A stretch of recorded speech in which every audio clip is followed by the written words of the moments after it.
We could soon see major changes in how millions of young people use Facebook and Instagram.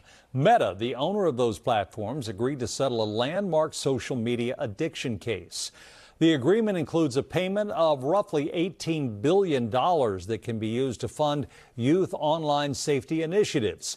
As part of the deal, Meta will establish daily limits and put a block on nighttime use for teenage users, as well as stronger age verification measures to help keep children from accessing age-restricted content. Teens will need a parent's permission to disable the 2-hour limit. Despite settling, Meta denies the allegations against it and any liability. Nearly every state in D.C. was involved in this lawsuit. D.C.'s Attorney General released a statement saying D.C. will receive between $90 and $130 million. Meta is now calling on other platforms like X and YouTube to follow suit. For many families, social media is simply a part of everyday life. But from endless scrolling to algorithms designed to keep us engaged, before you know it, several minutes, even hours have passed. It can be difficult for young people to know when it's time to log off. Cybersecurity and technology expert Matthew Burke joins us now live to talk about what parents should know and how they can help their children develop healthier habits. So let's start with what makes teens especially vulnerable to some of the features designed to keep users engaged. Sure, Jim. Thank you. Social media has become the latest drug. The dopamine you get when you get likes, when you post more people follow you, it draws teenagers to it. It starts with the 30-second videos, the 10-second videos that they get drawn into watching. They start by watching 3 or 4, and it turns into 40 minutes.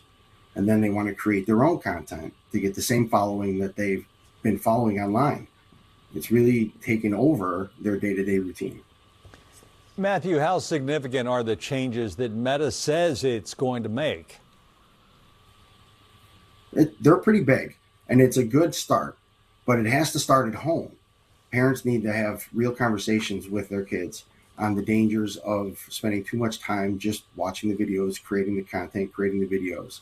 There needs to be a trust factor, a verified trust, and the ability for parents to lock down the phones if they have to. Meta is going to set it to 2 hours, but the parents can also decide when that phone can connect online, what time it disconnects from the internet, and even through the standard household router, there's parental controls that they can go in and set that certain devices at a certain time can't go on the internet. Beyond screen time, what should parents be thinking about in other ways when it comes to their child's privacy and safety online? Also, predators. Predators are using social media to gain trust of teenagers. Most of them are spending time in their room with their cameras on. And as you can see in my office behind me, you can see a great deal of my office. So the same thing happens with the kids when they're in their rooms. They're basically opening up their bedrooms to the entire world to see what goes on in their house. And those are serious conversations that have to happen. Like I said, the security starts at home with making the teens aware of what actually goes on the internet.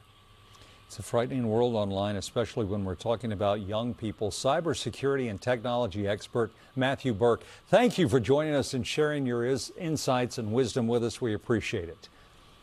Thank you, Jim. It was my pleasure.